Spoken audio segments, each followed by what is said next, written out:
Akkam jirtu daawwattootaaf hordoftoota OVT YouTube chaanalii keenya. Guyyaa irraa kana marsaa arfaffaadhaan qabadee kan isiniif dhiyaadhe akkamittiin barreeffama keessaan viidiyoo ilaalla yookiin akkamittiin tekstii keessaan viidiyoo tokko arguu dandeenya kan jedhuun isinitti agarsiisaa jechuudha. Animeeshinii fakkeenyaaf TV irratti oduun jala isaa kan deemu bitaa gara mirgaatti akkamitti deemuu danda'a, mirgaa gara bitaatti akkamitti deemuu danda'a, dakaa gara xumuraatti akkamittiin immoo fakkeenyaaf achii roolerii akkamitti deemuu danda'a kan jedhu tekstisaalii hoggaa ittaanutti yookiin marsaa ittaanutti dhimma tekstii qofa qabadhee tan isiniif dhiyaadhaa jechuudha. Har'a garuu animeeshinii isaan qabadhee isiniif dhiyaadhaa jechuudha.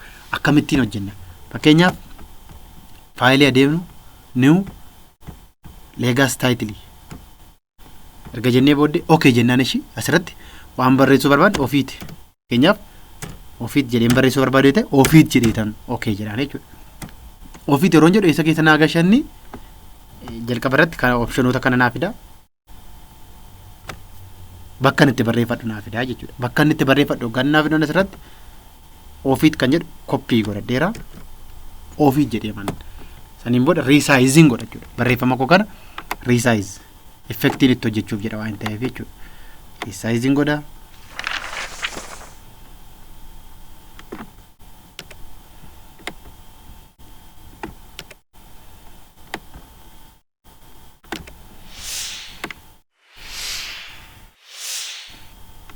Gitanii resize kan godhee close godheen cufaa jechuudha. Eegan cufeeti eessa keessa naagashaa project panel keessa naagashaa jechuudha. Project panel keessa drag godheetan viidiyoo koo irratti fidadha. Timeline indicator irratti fidadha jechuudha.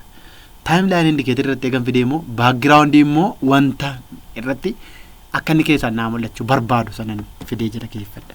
Fakkeenyaaf viidiyoo qabanii viidiyoo kon fidee jala gashadha jechuudha. Viidiyoo kanan fidee jala gashee jenna. Sagalee fi viidiyoon garaa garaa baasee kubbaan biraa miti. Viidiyoo kana fidee jala gashee tekstii keessa kaa'eera. So akkamittiin animeet godhee fakkeenyaaf jala sana buna jira.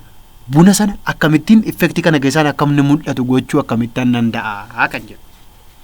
Steepii tokkoffaa irratti effektii keessa deemna shi. Viidiyoo effektis then key step by step jechuudha. Saniin booda key eega jettanii booda gara trackmati kan jedhu. Trackmati kan apply onto the last video yookiin isa gara xumuraa jiru sana irratti hidhattanii apply gootu jechuudha. Isa booda isa deemtu effect control keessa.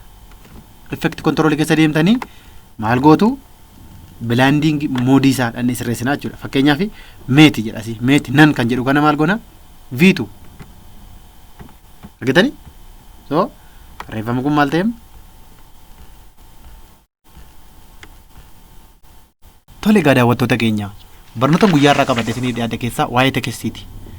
Tekstoota akkamittiin istaayilii garaa garaa yookiin akkaataa garaa garaatiin akkamitti fayyadamuu dandeenya kan jedhu paan yookiin zigzaagii barreessuu barbaaddan bitaa gara mirgaatti deemu yookiin oduu garaa garaa yeroo miidiyaa irratti argitan akka bifa loogootiin kireet gootanii kaa'uu yoo barbaaddan fiilmiin tokko eega xumurame booda gulaalaa qopheessaa qophiilee galata wannoota kana fakkaatan namoota achi keessatti gahee fudhatanii hojjetan hunda maqaa isaanii kan nutti agarsiisan akkamittiin istaayilii sana akka fayyadamnu wantoota garaa garaa argachuuf subscribe like share godhaa.